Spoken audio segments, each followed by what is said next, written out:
Bàសួស្តីបងប្អូនអ្នកសិក្សាទាំងអស់គ្នាស្វាគមន៍មកកាន់វីដេអូបង្រៀនមួយនេះនៅក្នុងវីដេអូនេះលោកគ្រូលើកយកអត្ថបទអំណាចភាសាខ្មែរថ្នាក់ទី6មួយទៀតត្រង់ទំព័រទី126ណាយកមកអានដើម្បីចែករំលែកដល់បងប្អូនក្រែងលោមានពាក្យពិបាកឬក៏ពាក្យដែលបងអត់ទាន់ចេះអានហើយមួយវិញទៀតនៅពេលដែលលោកគ្រូអានចប់លោកគ្រូនឹងធ្វើកំណែលំហាត់ជូនបងប្អូនទាំងអស់គ្នាឲ្យបងប្អូនបានអាចទៀងទាត់ជាមួយនឹងចម្លើយដែលបងប្អូនបានគិតបានជាងកុំឲ្យខាតពេកយើងចូលអត្ថបទអំណាចរបស់យើងទាំងអស់គ្នាតែម្ដងចឹងអត្ថបទអំណាចរបស់យើងមានចំណងជើងថារឿងក្តីស្រមៃណារឿងក្តីស្រមៃចឹងត្រង់រូបភាពនេះគ្រូសូមអត់បញ្យល់អត់សួរបងប្អូនទេសូមចូលទៅដល់អត្ថបទអំណាចរបស់យើងតែម្ដងបាទចឹងសូមបងប្អូនមើលដោយយកចិត្តទុកដាក់បាទចឹងចាប់ផ្ដើមស៊ីថាជាសិស្សរៀននៅវិទ្យាល័យមួយក្នុងខេត្តសៀមរាបនាងមានបងស្រីម្នាក់ឈ្មោះសុភាពពិការជើងម្ខាងសុភាពតែងស្រមៃថានាងនឹងមានការងារសមរម្យមួយនៅក្នុងពេលអនាគតថ្ងៃមួយពេលដែលស៊ីថារៀបនឹងចេញទៅបន្តការសិក្សានៅភ្នំពេញសុភាពសុំប្អូន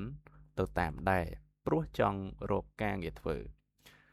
ស៊ីថានិយាយទៅកាន់បងស្រីដោយក្តីអាណិតក្រៃលែងបងស្រីកុំព្រួយអីចាំខ្ញុំមានការងារធ្វើខ្ញុំចិញ្ចឹមបងមិនអោយពិបាកធ្វើការនឿយហត់ឡើយសុភាពមិនពេញចិត្តនឹងគំនិតនេះទេនាងឆ្លើយតបទៅប្អូនបងមានដៃអាចធ្វើការបានបងមិនអាចរស់ដោយសារប្អូនបានទេបងត្រូវតែរកការងារតាមលទ្ធភាពរបស់បងនាងបន្តទៀត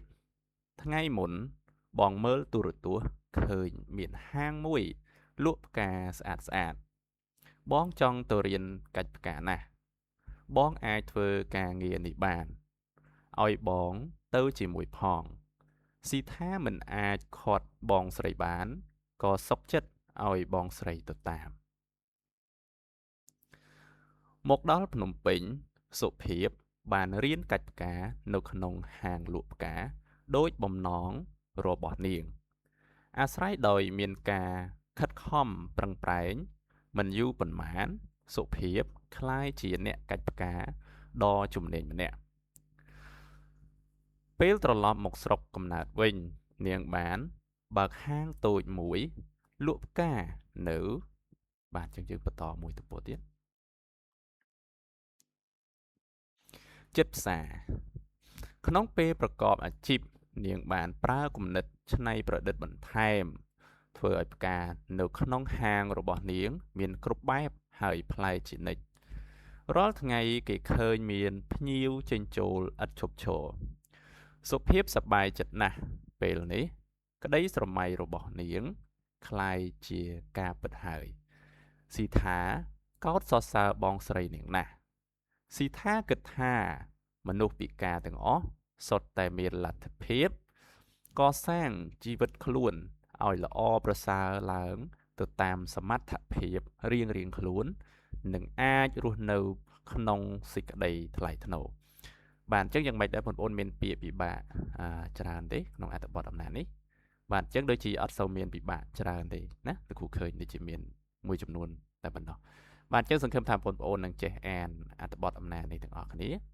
ឡូវយើងមើលបន្តទៀតអញ្ចឹងត្រង់សំណួរនេះពី1ដល់4នេះលោកគ្រូអត់ធ្វើឲ្យបងប្អូនទេណាបងប្អូនអាចរៀនឆ្លើយខ្លួនឯងបានប៉ុន្តែអ្វីដែលលោកគ្រូនឹងធ្វើឲ្យគឺលំហាត់បាទអញ្ចឹងយើងមើលលំហាត់ទាំងអស់គ្នាតែម្ដងបាទអញ្ចឹងលំហាត់យើងមាន4ចំណុចណាអញ្ចឹងលោកគ្រូសូមអានបន្តិចទៀតលោកគ្រូនឹងកំណែឲ្យបងប្អូនទាំងអស់គ្នាណាលោកគ្រូនឹងបង្ហាញចម្លើយឲ្យបងប្អូនទាំងអស់គ្នាបានទៀងទាត់បាទអញ្ចឹងលោកគ្រូសូមអានលំហាត់បន្តិចលំហាត់កចូលរកពាក្យសូរដូចនឹងពាក្យក្នុងប្រអប់ខាងក្រោមរួចប្រើវចនានុក្រមដើម្បីពន្យល់ន័យរបស់វាបាទអញ្ចឹងឡើយនេះលោកគ្រូសូមបញ្យល់ត្រួសត្រាសបន្តិចណាបាទអញ្ចឹងគេឲ្យយើងធ្វើអីគឺគេឲ្យយើងរកពាក្យសូរដូចណាអញ្ចឹងពាក្យសូរដូចហើយបន្ទាប់មកគេឲ្យពន្យល់ន័យពាក្យសូរដូចហ្នឹងណាបាទនេះគឺចំណុចកចំណុចខចូលរកពាក្យន័យដូចនឹងពាក្យក្នុងប្រអប់ខាងក្រោមបាទអញ្ចឹងនេះគេឲ្យយើងធ្វើអី គឺរកពាក្យនៃដូចណាចឹងពាក្យទាំងអស់នេះតើមានពាក្យនៃដូចនិងពាក្យអ្វីខ្លះបាទចឹងបងប្អូនអាចអានបានណាខាងលើដូចគ្នាបាទចំណុចគោលចូលរកពាក្យនៃផ្ទុយនិងពាក្យបាទចឹងឡើយនេះលោកគ្រូសូមអានបន្តិចទី1សប្បាយទី2ប្រឹងប្រែងទី3ទំនេរទី4អនាគតហើយទី5បន្ថែមចុងក្រោយគឺរស់បាទអញ្ចឹងតើពាក្យទាំងអស់ហ្នឹងមានពាក្យផ្ទុយយ៉ាងម៉េចខ្លះបាទហើយចុងក្រោយគឺចូលសរសេរសង្ខេបរឿងខាងលើឡើងវិញបាទតោះកុំឲ្យខាត់ពេកយើងចូលទៅមើលចម្លើយជាមួយលោកគ្រូតែម្ដងបាទនេះគឺជាចម្លើយដែលលោកគ្រូបានធ្វើហើយចាំបងប្អូនមើលលំហាត់តិចមកលំហាត់គឺតិចទេប៉ុន្តែចម្លើយវិញគឺបាទតើតើមួយពាក្យសូដូចគឺយើងមានច្រើនណាអញ្ចឹងលោកគ្រូសូមអានចម្លើយតែម្ដងកុំឲ្យខាតពេកបងប្អូនអាច stop ហើយកត់ចូលទៅក្នុងសភៅរបស់បងប្អូនបានអញ្ចឹងលោកគ្រូសូមអានបន្តិចបាទចម្លើយករកពាក្យសូដូចនឹងពាក្យចិត្តការទុកផ្សាររស់ចិត្តថ្នាក់ពាក្យនាមវិញ្ញាណសម្រាប់គិតចិត្តកិរិយាកាត់ជាចំណិតឧទាហរណ៍ចិត្តបន្លែចិត្តនាមចំនួនលេខស្មើនឹង7 10ដង70បាទឧទាហរណ៍70ចិត្តគុណនាមដែលគេផ្ចិតផ្ចង់រួចហើយបាទលោកគ្រូសូមចូលពាក្យមួយទៀតគឺពាក្យការអញ្ចឹងការយើងមាន6ណាការកិរិយាមូសរសៃសូត្រឬសរសៃអំបោះឧទាហរណ៍ថាការសូត្រការកិរិយារៀបអាពាហ៍ពិពាហ៍ឧទាហរណ៍ការកូនការក្មួយការនាមកិច្ចដែលត្រូវធ្វើការងារកិច្ចការបាទនេះគឺជាឧទាហរណ៍ការថ្នាក់ពាក្យនាមហេតុដំណើរឧទាហរណ៍ហេតុការព្រឹត្តិការណ៍ការនាមត្រចៀករាជស័ព្ទសង្កស័ព្ទឧទាហរណ៍ព្រះការនាមបំពង់សម្រាប់ដាក់ទឹកឧទាហរណ៍ការទឹកបាទអញ្ចឹងការលោកគ្រូសូមបញ្ចប់ចូលមួយទៀតគឺពាក្យទុកណាទុកមាន2ទុកកិរិយាដាក់អ្វីមួយនៅទីណាមួយដើម្បីឲ្យគង់នៅឧទាហរណ៍ទុកសិភៅទុកលុយទុកនាមសេចក្តីព្រួយសេចក្តីលំបាកឧទាហរណ៍កើតទុកមានទុកបាទអញ្ចឹងលោកគ្រូសូមបញ្ចប់ពាក្យហ្នឹងចូលពាក្យថ្មីមួយទៀតពាក្យផ្សារអញ្ចឹងផ្សារមាន4លោកគ្រូសូមអានផ្សារនាមទីប្រជុំលក់របស់ផ្សេងផ្សារលក់ទំនិញបាទអញ្ចឹងកន្លែងនេះលោកគ្រូបញ្ជាក់តិចកន្លែងនេះគឺលោកគ្រូវាយខុសកន្លែងគឺដាក់អក្សររណារបស់បាទផ្សារមួយទៀតផ្សារកិរិយាផ្សារសំទោសភ្ជាប់ចិត្តដោយទឹកបន្សាឧទាហរណ៍ផ្សារដែកផ្សារឆ្នាំងផ្សារកិរិយាប្រទះនឹងរសជាតិប្រៃជូរហឹរឧទាហរណ៍ផ្សារមាត់ផ្សារកិរិយាឈឺចាប់រលរៀលឈៀបដោយរបួសឬរលាត់ឧទាហរណ៍ផ្សារមុខរបួសបាទអញ្ចឹងលោកគ្រូបញ្ចប់ពាក្យផ្សារចូលពាក្យចុងក្រោយគឺពាក្យរស់អញ្ចឹងរស់មាន2បាទរស់កិរិយាមានជីវិតមិនទាន់ស្លាប់រស់កិរិយាសម្ផស្សប្លែកដែលប៉ះនឹងជីវហាហើយដឹងថាជូរផ្អែមល្វីងចត់ឧទាហរណ៍ក្រូចមានរសជាតិជូរបាទអញ្ចឹងពាក្យទាំង5បំបញ្ញមិញនេះគឺនេះខាងលើនេះចិត្ត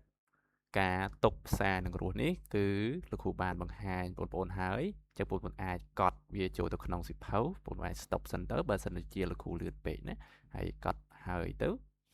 បាទចាំយើងចូលទៅដល់លំហាត់បន្ទាប់តោះអញ្ចឹងឥឡូវលោកគ្រូសង្ឃឹមថាបងប្អូនប្រហែលជាកត់ហើយអញ្ចឹងយើងមើលចំណុចបន្ទាប់ទៀតគឺតាក់ទងជាមួយនឹងពាក្យ